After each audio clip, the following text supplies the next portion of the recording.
Welcome to the Focal Insights Podcast Founder Hour edition, hosted by co-founder Joe Pollock.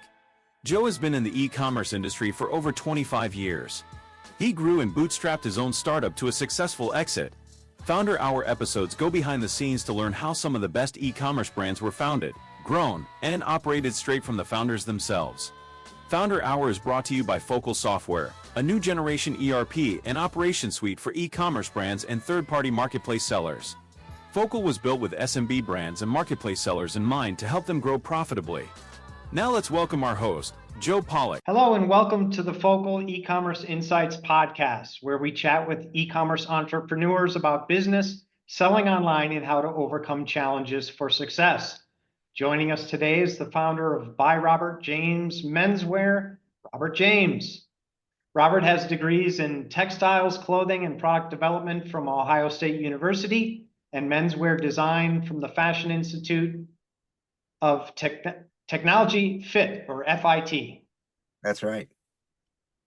Robert has been in the fashion design and retail space since 1992, including 10 years in retail, working for boutiques, 7 years in corporate men's and boys mass market design, where he traveled to Asia, Mexico, Central America, South America, setting up production and sampling directly with factories that would produce the final products. In 2008, Robert launched the New York City-based men's brand By Robert James. That business now has 4 shops generating over $1 million in annual revenue, and he started with only $10,000 in private investment and a $15,000 loan. Robert's a preacher's kid from Troy, Ohio, which is a small manufacturing town 20 miles north of Dayton. His grandparents were farmers in Michigan, and his parents were the first generation to go to college. Robert has a strong belief that making money is important, but not important enough to hurt others for your gain. Robert currently resides in Brooklyn, New York. Robert, welcome to the podcast. Hey, welcome. Thanks for having me. It's a real privilege to be on your podcast this morning. You got almost everything right. The only difference is that now we no longer have boutiques. That pretty much hit the skids a few years ago, and then during COVID. So we are now only available directly through myself, or you can check out on our e-commerce website. So otherwise. Full e-commerce, no more brick and mortar. Brick and mortar is my favorite by a long shot, and it's something that we will do again at some point. I think when I started the business, it was sorry about that. That was weird. 1 second. When I started the business, it was something I wanted to be about 20% e-com, and instead, we are in the rest on retail, and I don't think that's a very healthy way to run a business today. So we're focusing on getting e-commerce working, and then a store can be somewhere that can house the brand.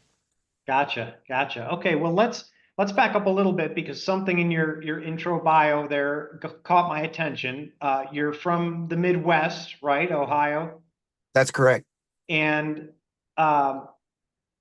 when people start their own business or have that desire to do that, usually they have enough on their plate to do it right where they are, right? But you made a pretty big jump at one point from Ohio to New York City. Now, was the goal always in mind that I have to go here to start this business that I'm going to do eventually, or was that just for a career opportunity or the kind of work that you were looking for at the time, maybe fresh out of college?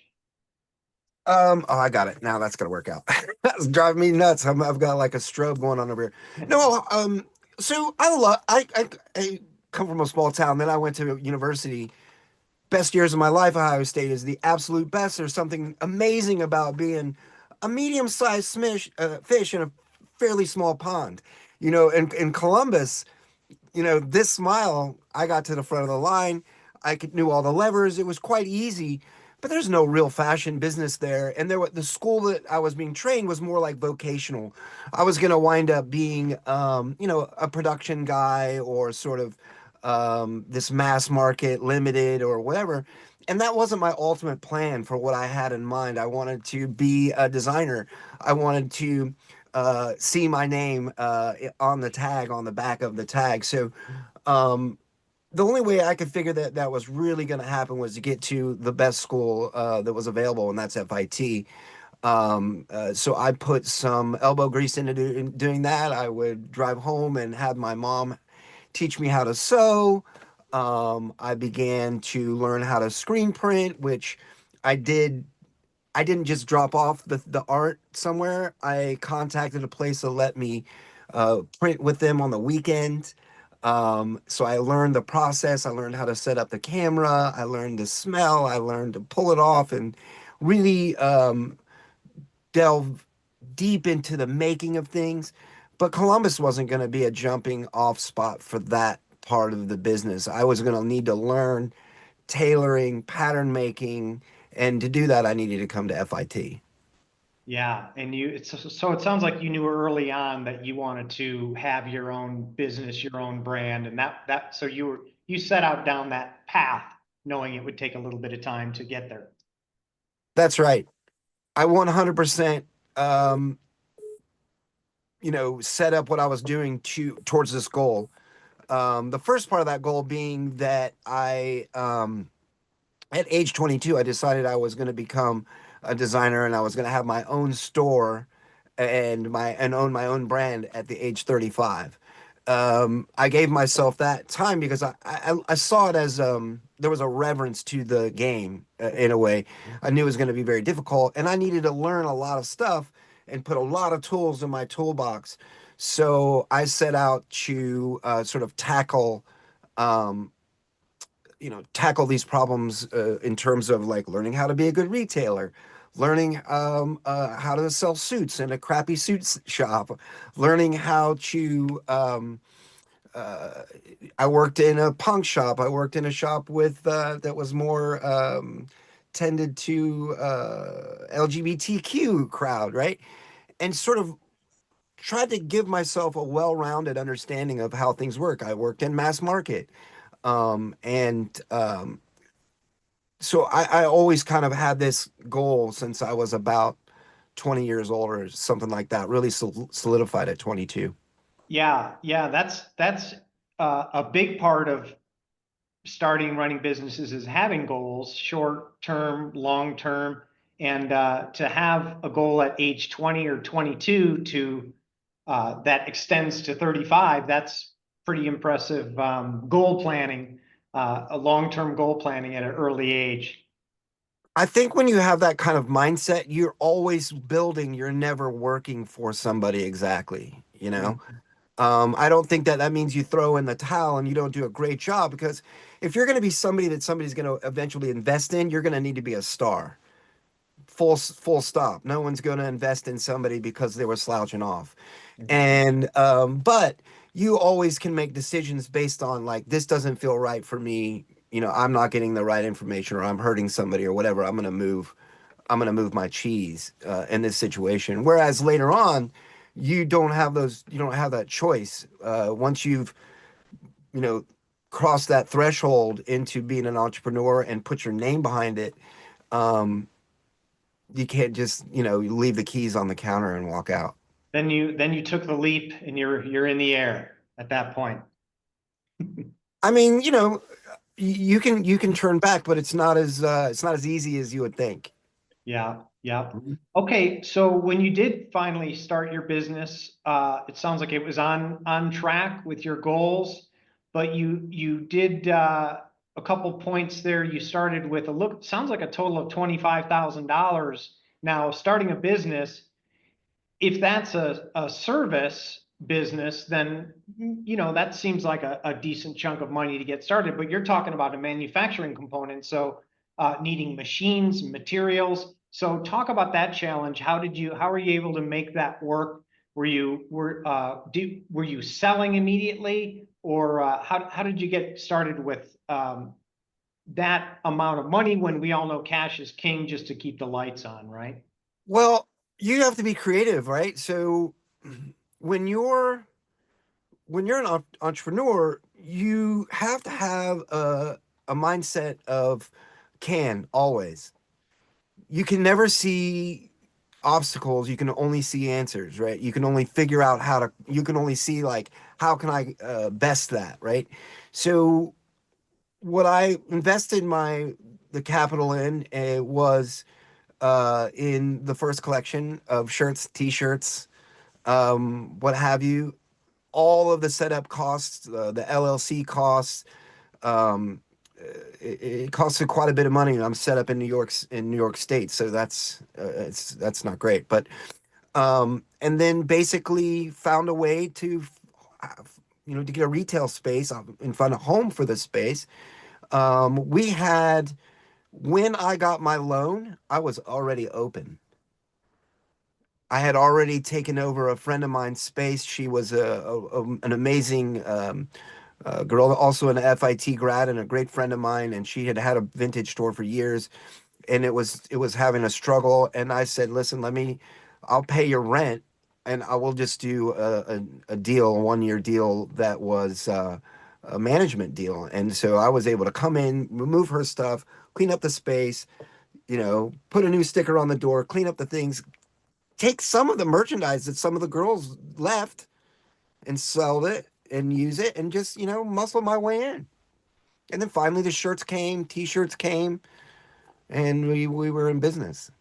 Yeah, yeah, and you mentioned up there that a part of what you used that money for was to build the foundation of the business. So set up a corporation, um, get the legal Lawyers, components in place. accountants.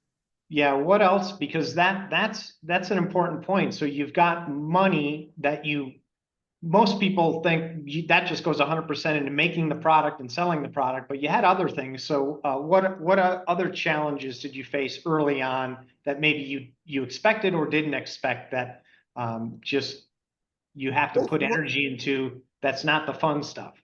well, let's be clear. Like, I started to try to open this business on January 3rd. It was the 35th year since I proclaimed I was going to open. I'm going to stop just 1 second and say something.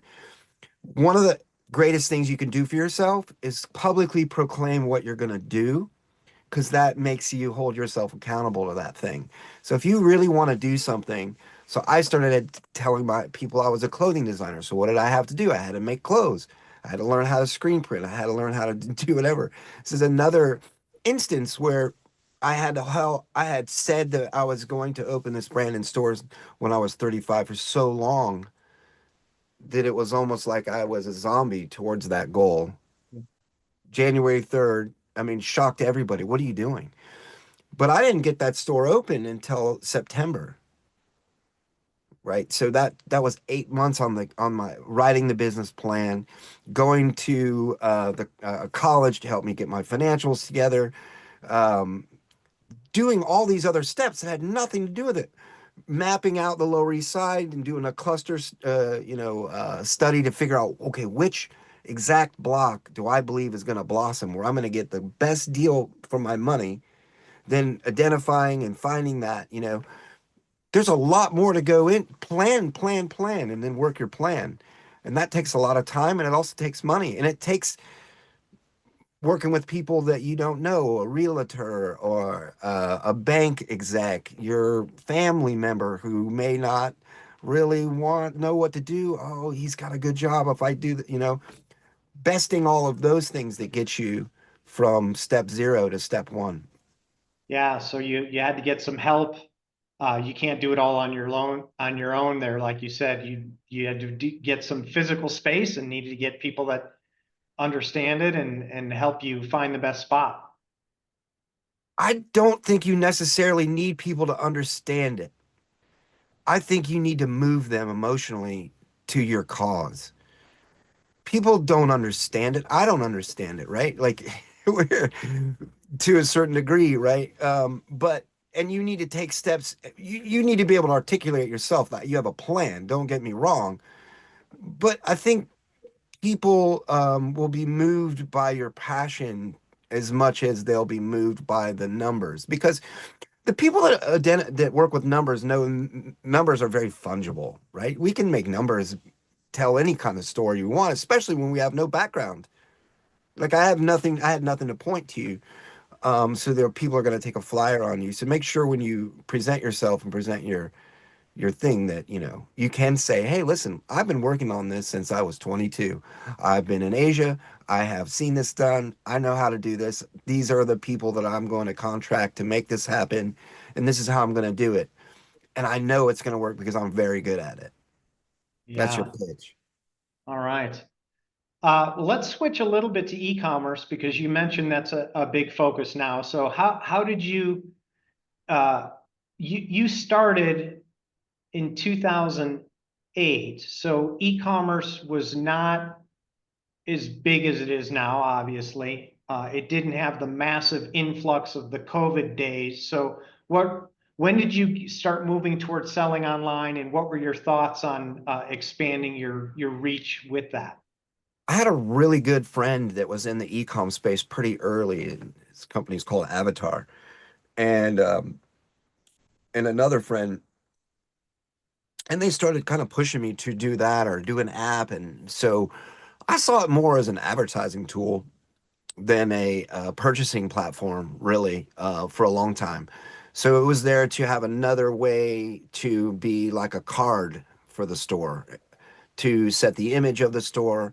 So my first site, you know, the guy was like, everyone's using white. It was when Apple started coming in, and I was like, no, no, my brand is black. I want a black background. I want everything gold, and that way the photos will pop off of this dark background, and it'll set it. It'll be different, you know. So I booted the ball around a lot in that space and never really understood it because I had caught this disease of fashion and fashion retail from a really good buddy of mine while I was an engineering student before even Ohio State and FIT at a local community college. And so I understood retail, and my business was going, you know, like this in the retail space. So I didn't focus on it the way that I should have. Yeah, and you mentioned branding, essentially, or getting yourself out there more, using the internet, using e-commerce to get more eyes on your product. And that's a big part of it. And that's an important point is that, And feet in the door. the branding is a big component of e-commerce as well. And you're selling and building a brand and getting awareness, and you can do it all over the world. I know your current website is a Shopify website, right? That's correct.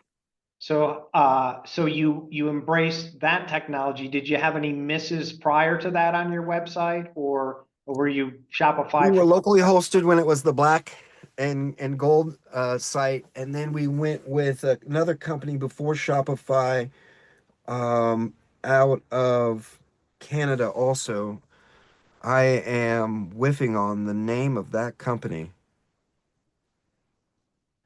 but they had a different model. See, the reason that Shopify won is because they just take a cut of your sales. You don't pay for the site. They don't really make you pay too much for the site, so you can be up and running. So as long as everything, they just take a cut of everything that comes through all the business that comes through there. So what they did is because they're encouraged to make you function because they'll make more money. Sure. So they're there for you to help you along the way. Where the models before that was you bought the software and used it, and they didn't want to hear from you because every time the phone rang, they had to pay somebody to answer it. Yeah. So that model was much better. That's the winning model in that space. So that's why I use it. Yeah. And so your own website would be considered a channel. Do you have any other channels? Are you selling on any other platforms, or is it mostly your own website? No, I've always been very direct through me. But the other platforms, I'm trying to get my Instagram and Facebook working better, focusing in on Reddit, YouTube, and also Substack. How about Those are kind of the focus right now. Right now, I've built a strange way to do business, and it's exciting and different. And so now I'm trying to amplify hey, come check it out. it's built. It's ready to kind of test a little bit and see if everyone can handle what they're doing. Sure. So when we talk about technologies, leveraging technologies to help you run your business, Shopify is a good example. Are there any other software tools or online platforms or anything else that you use that was a big help to you along the way? I think Klaviyo has been a good tool.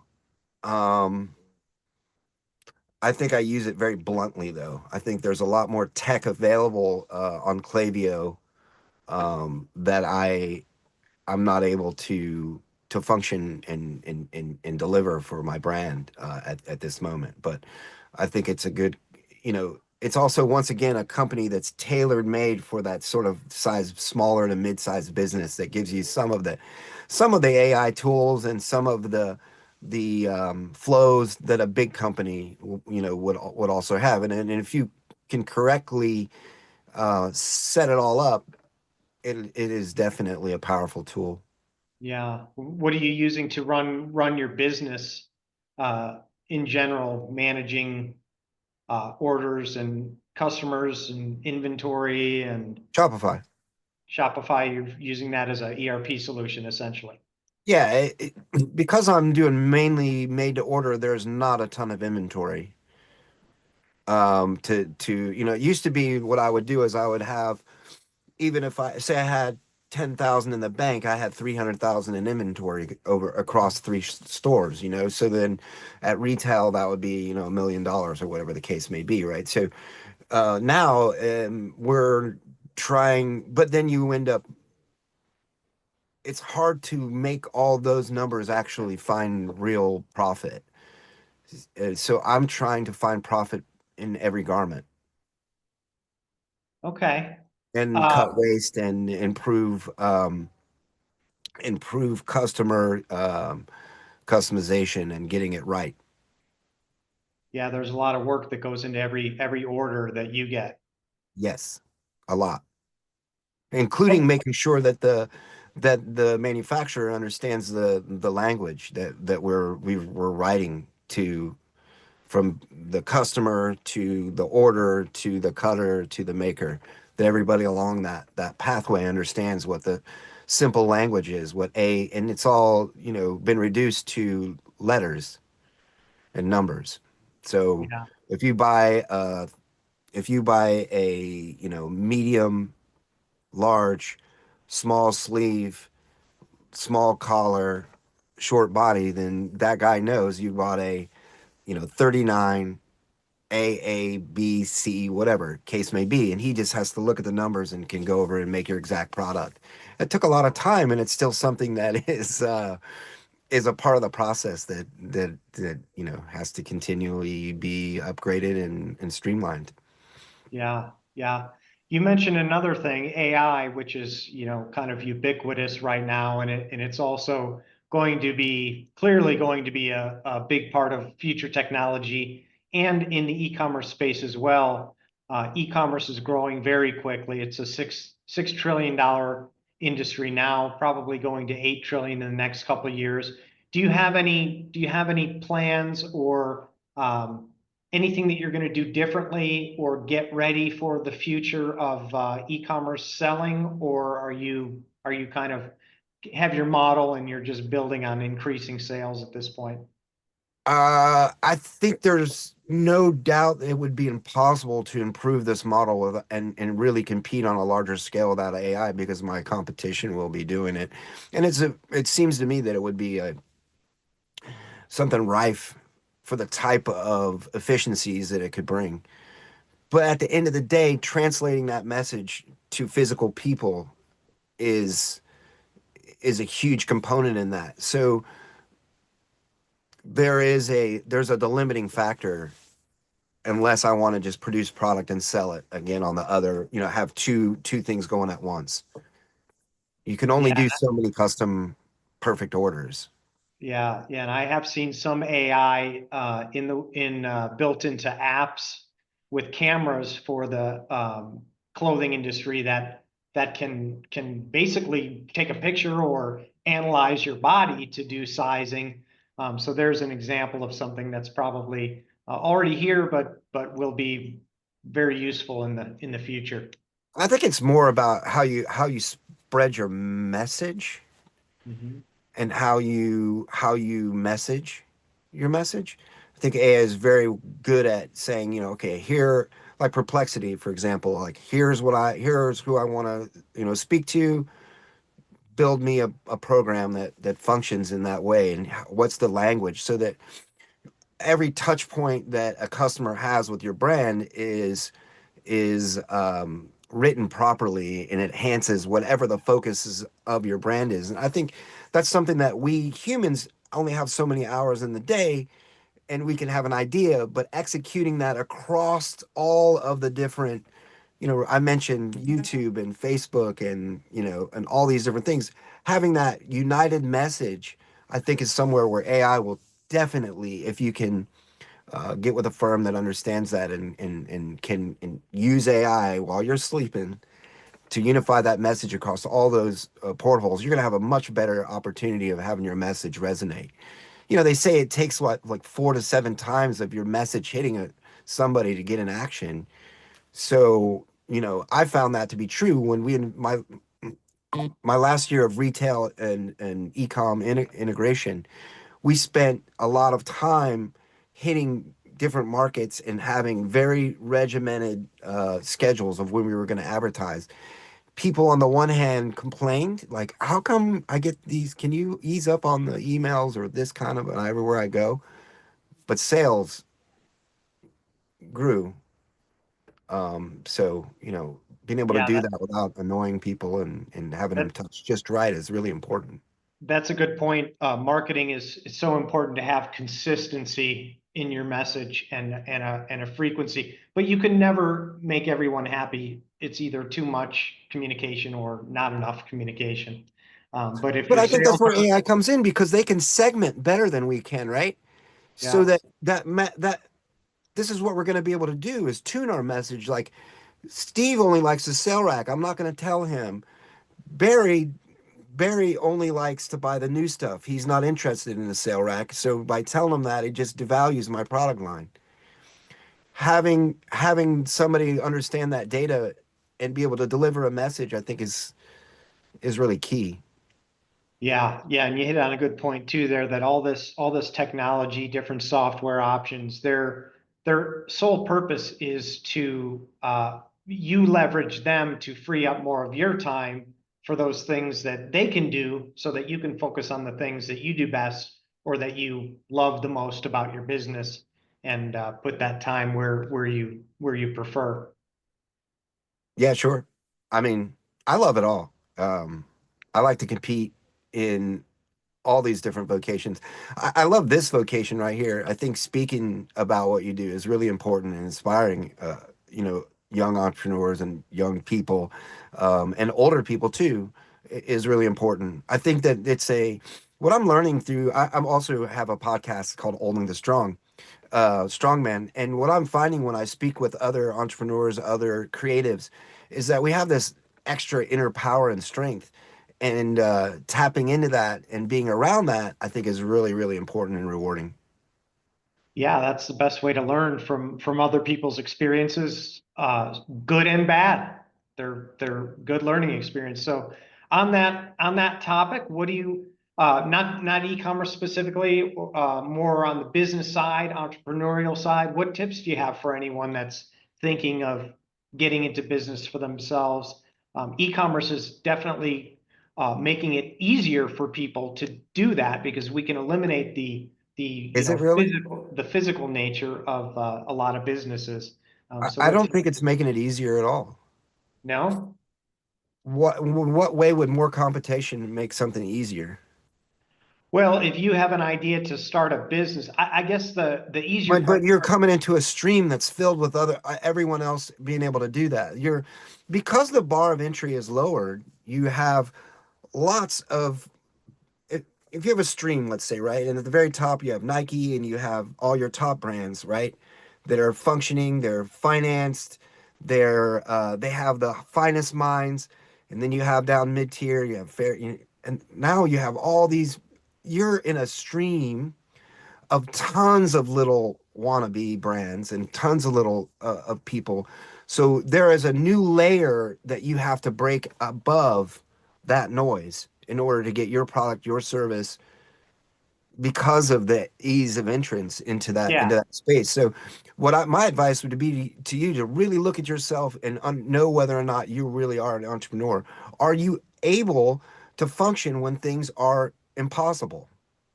You know, are you going to be able to know that this is going to go like this? It's not going to go like this, right? And do you have the I can't say that word. Do you have the experience and the passion to pull you through those other times? You know, and especially if you're somebody that's I'm gonna open this franchise entrepreneurial business. I see the numbers on the paper. Again, those are fungible. Um, and so I'm going to do this. I'm not a gym guy, but I can own a gym or whatever the case may be. Really understand that when you're an entrepreneur, if it's just about the numbers, it's not going to work for you because there's a time when the numbers are going to be against you. And what are you going to do at that point? Do you have the requisite passion and strength to make it through? Because otherwise, there are a lot of amazing places that you can work, and you don't have to fight against Nike and the next layer and all of the other ones that are also trying to on stream because the entry is so low at the moment. Yeah, yeah, and you helped clarify my point there for e-commerce and technology, making it easier. Most of that is the barriers to entry, the financial barriers to entry. So anyone can start a business very inexpensively, very quickly. Like you said, Shopify, you're just up and running, and they have the whole platform for you to run it. But you're right that makes more people pouring into a space. So then that gets into other products of how do you differentiate yourself? What is your value proposition? Why are you either the only one doing something or somehow better or a better value or cost or whatever? But that is a business problem. There's certainly a lot of different ways to set up why you're going to go into business, right? You Yeah, know, first, the one that's really popular today is I have this disruption in something. I can do this better than anybody else, or, I'm going to corner this part of the market, or, um, I have a new way of heating the room, or whatever the case may be. I have this little product or I have this little service, and I'm going to make it the best. I'm going to completely flow upstream with it. There's other ways and other reasons that you come into business. I'm really good at something, and what I'm good at, people will find value in, right? Because I did start off in mechanical engineering, we talked a lot about value add, right? That was all that we were focused on. You take a piece of metal and I bend it, and now it's a hook. Now the hook is worth $3, where the piece of metal was worth 30 cents. And in between there, that's where I'm going to create my value, and that's how I'm gonna, make my company function. And so that's kind of the simplistic way that I've always kind of looked at my business. But to be honest, that's not really what it is in to be an entrepreneur. It's all of those other things. It's being able to finance your idea, being able to market your idea, being able to convince people that it is better, or that you're better, or that you're local and therefore you're a part of the fabric of their lives.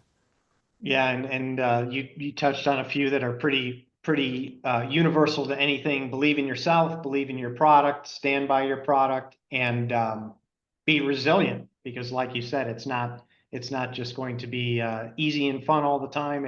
There's going to be challenges. Yeah, and I think another thing too is when you start off, stand for something too. I think that really helps you go through. And if it is uh, capital, and you're just going to play that game of like, hey, we made more money and therefore we're better. Okay, that's great. At least you'll have that as your North Star. I think sometimes it's really important that we do business in a way that has a greater good in mind than just cash. We're thinking about things, and showing a way, another way of doing something that might be a better way of doing it, and people will gravitate towards that as well.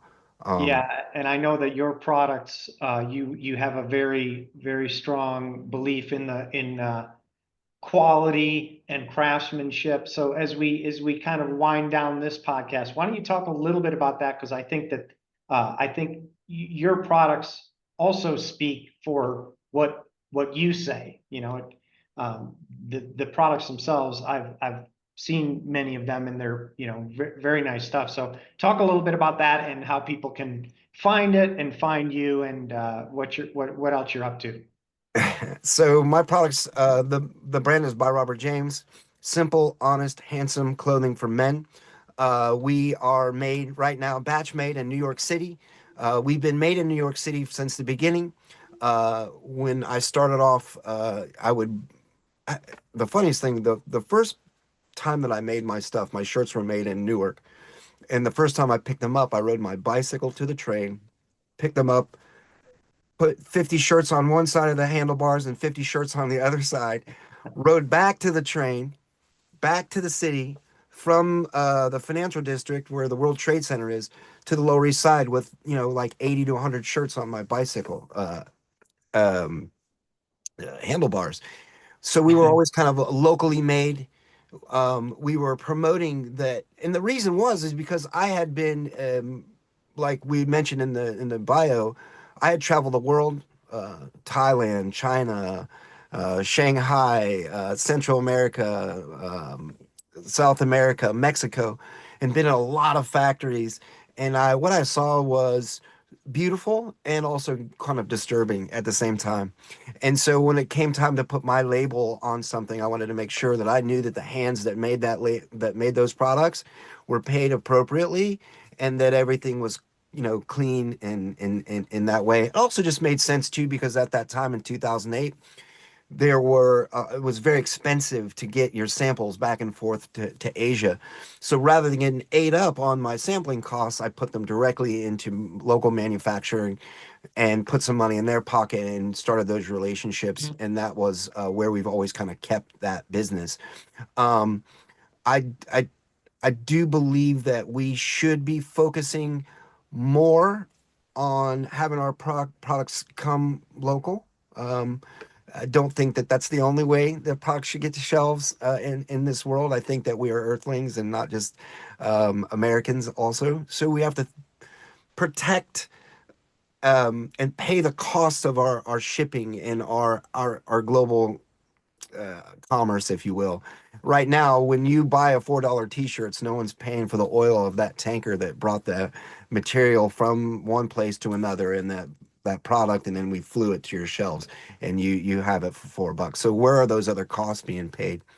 So rather than try to compete on cost, by Robert James competes on fit, and we compete on quality, and we compete on service, and you can purchase our products in an amazing array of styles and fits, um, made for you. And you can know that if it doesn't fit, if when you do get it, like, oh man, I blew it, you can return it and I'll make you another one. Um, uh, that's the way we're doing it. And that, because the way it works really is if when you go into your local store, they're like a kind of a riverboat gambler. You have to push $300,000 into the middle of the table, betting on what people will like over a certain span of time. And people generally like about 30% of what you do, and the rest sells at cost, and the other ones you are at a loss. So when you put it all together, you may or may not have a lot of real profit at the end of that cycle.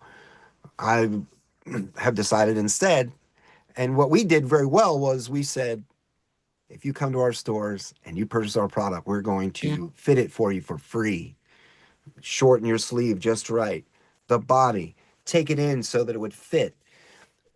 And that I had a cost that I put uh, on the whole business to handle that. I had a tailor in house. So now we flip that on the head. My customers are used to getting things that fit just right.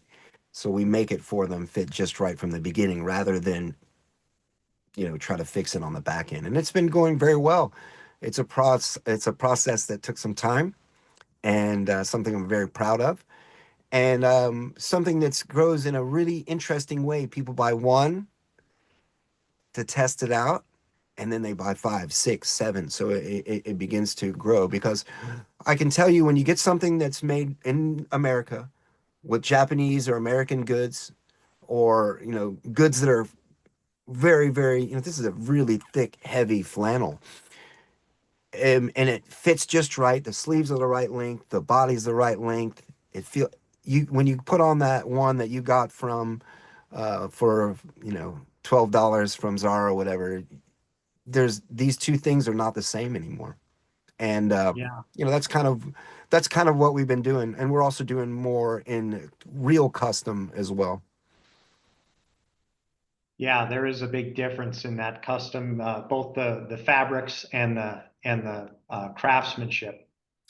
But one of the things that we did too is we're not making you get custom. Custom in the United States, a shirt's 250 to $300, $400, to get it really done.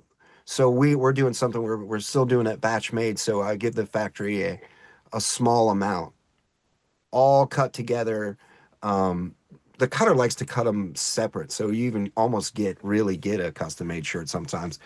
So that the factory still gets to have the economies of scale of a bulk order, even though it's across. The cutting is the only place where it kind of differs, Sure. and that's kind of the arrangement we have, and it's really good. Keeps the factory working, and they get a higher price, because the difference is I'm paying the factory worker a lot more, because I'm missing some of these other costs over here, and they're doing this differentiation for me. Yeah. So we're splitting the profits on it, and that keeps them invested. It keeps me invested. Great product for the customer. Um, and by the way, anyone's like, well, I don't want to wait for my products. You're waiting for those products from Alibaba for 60 days, and it's garbage, and it doesn't fit. That's what gave me the idea that customers would be willing to wait. If they're willing to wait for cheap products at cheap prices, they'd be willing to wait for amazing products made just for them. Um, Yeah. And people Made can find America. it at byrobertjames.com. By BY. robertjames.com. You can also reach me at Robert at by Robert James. A lot of customers go to the website. We set up a time and we meet and consult. I help customers also with wardrobing. So some guys are like, I don't know, I have this much to spend. I want to buy this, this, and this, and I'll put together something for them. It's not just I am really trying to make a space in e-commerce that feels like there's somebody home, that feels like this isn't just some plastic experience between me and the keyboard, that there's a human being on the other end, human beings that make them, and I want to make sure that people know who they are, right? And I want to give that feeling that we've lost by in that plastic part. So I want to know, if you order from me, you will get an email, a text, some communication to make sure that what you ordered was what you wanted, and that I appreciate your order, and that we have that sort of relationship. In closing, I'm going to tell you why that is. My father, the minister back in Troy over in Dayton, when he was done with his sermons, he used to exit the pulpit and go to the back of the sanctuary, and then to the exit door of the church, and he would shake the members' hands that as they exited. And what he would always say is, "We appreciate you." We, meaning this church, this organization. We, meaning By Robert James and all those people that care about By Robert James and have helped me grow and become, to where we are today. That community is thankful for your orders so that we can continue doing this. And I think that's something I really want to resonate. When you bought something in my stores, we would come around the counter, hand you your package, touch you somehow, and say thank you. And I want to make sure that that relationship, even though we're doing it digitally, is intact. Yeah, yeah, and I think there's a good market for that, more of a personal experience. And I think that the website will help you get that reach because they're not always local to New York. People want this type of thing all over the world, so that's going to help you with that. But why don't I hope we? so. Yeah, yeah. So and also byrobertjames.com, and then they can check out your podcast there as well and see what you got Uh, going. Podcast is host on my YouTube channel. I have another one, Brian Wheatley's coming out, and then we have John Allen's, and I think I'm also going to launch one on my. I recorded on Value that I really love, so you can join me there on YouTube. We're on Spotify there, and Substack is where I do writing as well. So, and the Excellent. blog on the website too. Yeah. All right. Well, we'll wrap it up with that. So, Robert, thank you so much for sharing your insights and experiences with our listeners. Listeners, thank you for joining us today. Thank you so And much. Thank you so much to all of the listeners out there. I hope you enjoyed hearing my brand of trying to do commerce, but also do good and do things in the right way. And I do appreciate you having me on today. It means everything to me. Thanks for the invite and thanks for the time. yeah, you got it. Thank you, Robert. Okay. Take good care. Bye. Thank you for listening to another episode of Focal Insights Podcast. If you like this episode, go ahead and hit the subscribe button so you can be alerted of new episodes. See you next time.